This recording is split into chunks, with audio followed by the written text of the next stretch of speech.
Yo. What's good, y'all, man? We got Deadpool Wolverine trailer breakdown plus Easter eggs, Avengers Secret Wars. Yeah, like it up, sub the bell if you new. Yeah.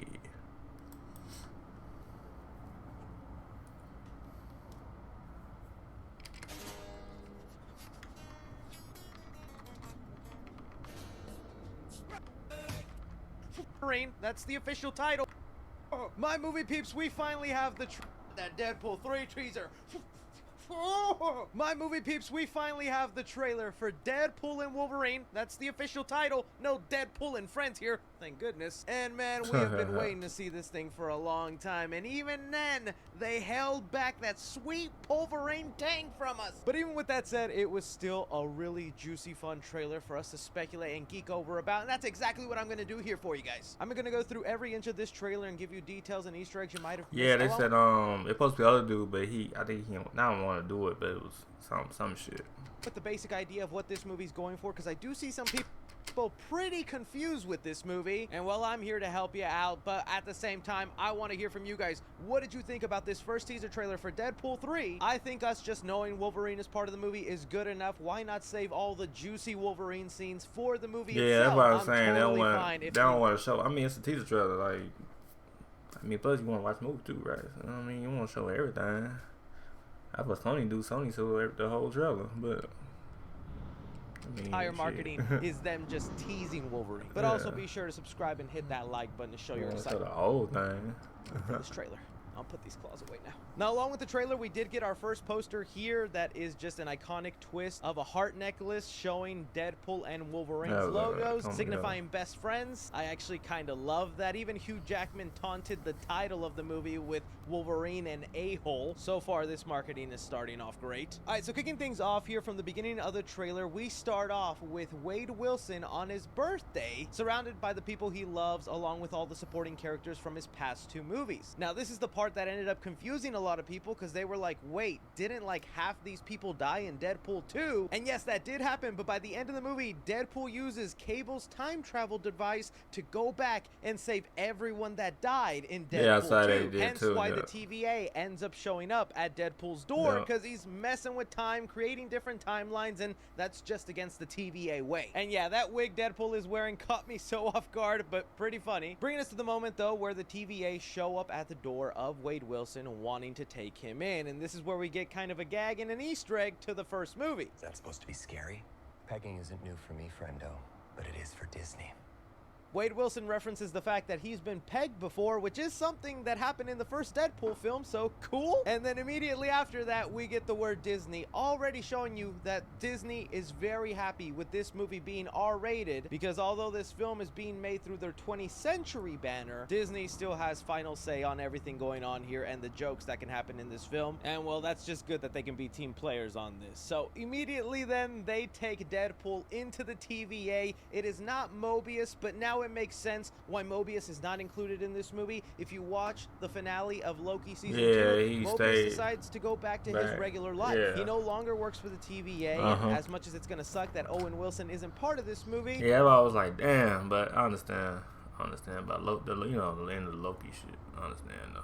I'm glad they kept the continuity and didn't just throw in Owen Wilson in there for the heck of it. As Deadpool is being shown around the TVA, we do get shots of what his everyday life looks like, and we were hearing rumors that Deadpool in this movie had become a car salesman, and that maybe the Super Bowl trailer we got would open up with that. This kind of confirms that he's wearing an employee ID tag here, something that maybe you would see a car salesman wear, and in his locker you see his suit. I'm guessing here Wade Wilson has given up the crime fighting life because he saw how it almost cost him all his friends and the love of his life, Vanessa. So to keep them safe and out of harm's way, he's no longer putting on the suit. But you can tell he misses it. He wants to be in action and fighting again, and I think that's kind of a cool story arc for Deadpool to go through. This is then where Deadpool is finally being introduced into the MCU. The TVA informed him that there's a universe out there in danger and they could use his help, showing off clips from Avengers Age of Ultron, Thor Ragnarok, and Captain America Winter Soldier. I cannot wait to hear the little fourth wall breaking jokes Deadpool is going to make about the MCU and him finally.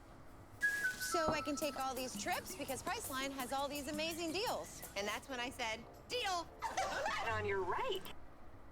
Joining them in some way. I mean, he already goes as far as to call himself Marvel Jesus. Now, before we see how the TVA and Deadpool partnership goes, we do get a shot of what is said to be the main villain of this movie.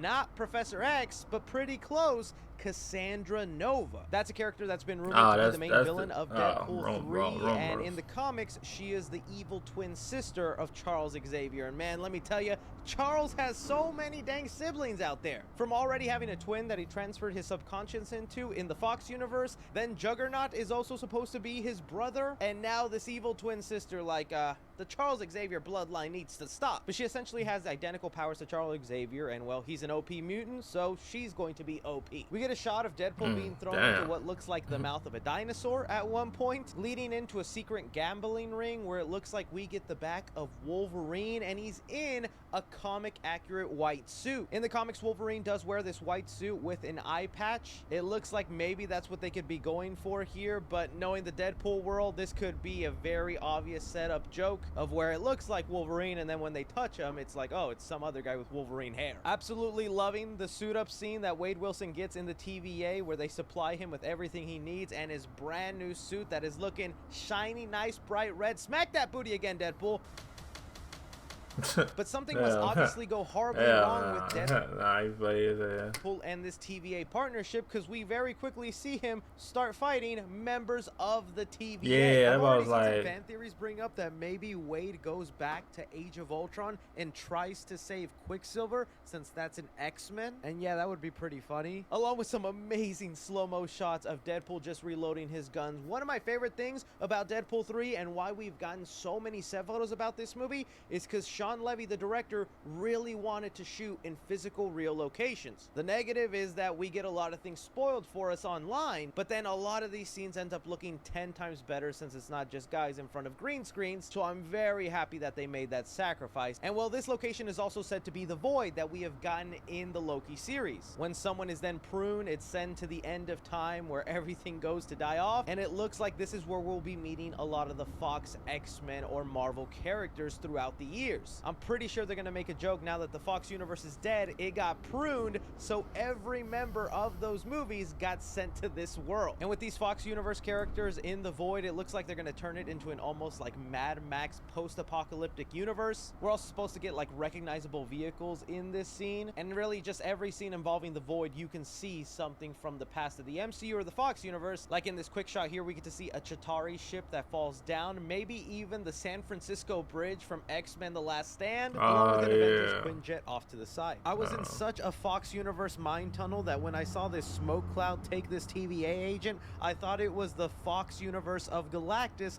from the second Fantastic Four movie, but then I remembered they're in the Void, and it's most likely Alioth, the smoke monster that's the guardian of the Void from the Loki series. Now, a lot of people went crazy online thinking that the person standing on this tank is Doctor Doom. They feel the mask is Doctor Doom-ish. Now, while that could be a possibility, I'm thinking that's just a regular gas mask. I'm not getting much Doctor Doom vibes here, but there is another giant Doctor Doom Easter egg in this trailer that we'll get to in a sec. One quick cameo that gets revealed in this trailer is the return of Pyro. This was an X-Men from the early Fox movies. He was actually an X-Men that I thought got a cool arc in the series because he went from being part of the school to then joining the evil side. I guess this was the one cameo of Fox characters they're like, yeah, this will be good enough to tease other ones, but not enough to spoil the really big ones in here. Like, I'm hoping for James Marsden Cyclops in that 90s classic Cyclops suit. That's then where the trailer leaves us off with a shot of Deadpool being thrown across a brick wall, where off to the side we get probably the biggest Easter egg of this entire trailer,